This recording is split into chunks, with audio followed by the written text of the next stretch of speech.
brand new 2019 Subaru Ascent could very well be called the Mulligan.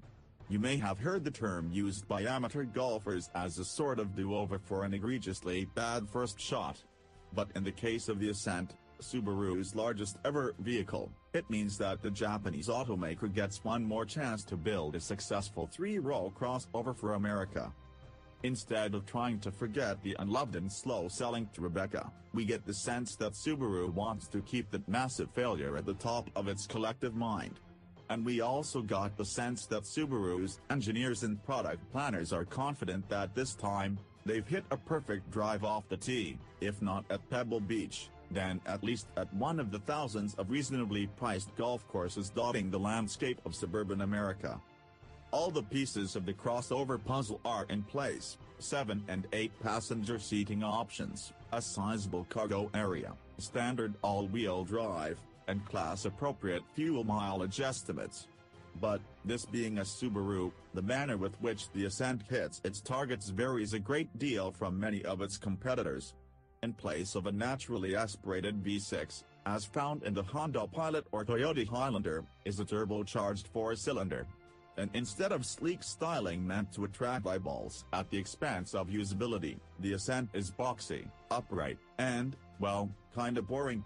In person, the Ascent looks like an Outback-shaped balloon that's been blown up a bit too much.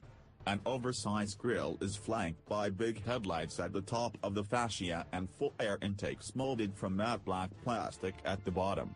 It's bland, sure, but it's also not at all surprising that Subaru would err on the side of inoffensive after the design tragedy that was the face of the original B9 Tribeca. And while it definitely shares a strong family resemblance to the Outback, it's sufficiently different enough that buyers aren't likely to confuse the two on the showroom floor. There are some interesting creases and bends in the Ascent's body sides that add visual interest to what would otherwise be big, flat, sheet metal stampings. And we have to commend Subaru for its restrained use of plastic underbody cladding, especially since the original Outback helped popularize that trend in the mid-1990s. There's a reasonable glass-to-metal ratio that helps the interior cabin feel airy and bright. Getting into the Ascent's third row is made easier by a large, squared-off rear door. A horizontal chrome strip visually connects big taillight clusters at the rear of the Ascent. The vertical orientation of the rear glass maximizes cargo space behind the third row.